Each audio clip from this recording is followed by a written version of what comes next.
So Jake Paul gets past Nate Diaz. I originally had picked Jake Paul to win. I thought Nate Diaz sounded like he might have had too many fights when he speaks.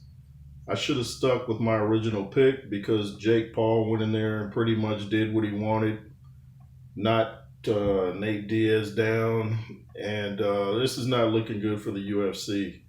A lot of people will say, well, UFC is mixed martial arts and boxing is boxing. That's true, you know.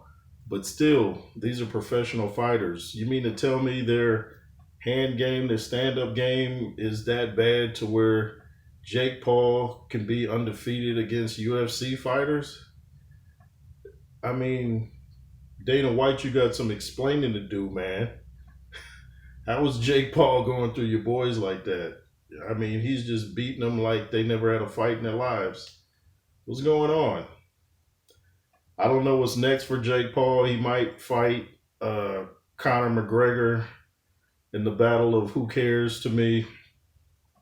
Uh, they can go in there and beat each other up, and I have no interest in that. I would like to see Jake Paul fight more boxers because the first time he fought a boxer, Tommy Fury beat him, and I picked Tommy Fury to win.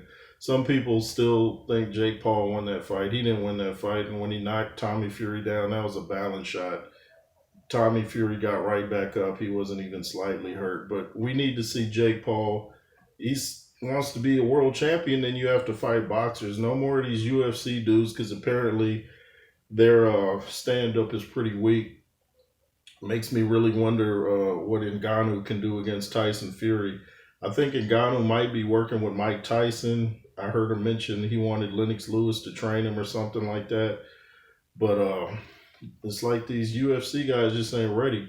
Now I know I'm off topic. Now I know Ngannou had his first interest was boxing, so he's probably better than most UFC fighters. But yeah, I'm definitely going with Fury now. I mean, I pretty much was anyway, but I thought maybe Ngannou can catch him with something. But nah, if Jake Paul can do that, what you think Tyson Fury's gonna do? But anyway, back to Jake Paul and Nate Diaz. Uh, I heard someone say, I think old school trainers used to say, Nate Diaz is one of those kind of fighters that's so easy to hit, he almost gets offended if you don't hit him. But he's just way too easy to hit. He was tailor made for Jake Paul. Jake Paul was just hitting him at will. I didn't watch the fight. I wasn't going to pay for that. I just saw little clips, and from what I saw, it was totally one sided. I don't even know if Nate Diaz won a round. What's next for Jake Paul? Do you guys care?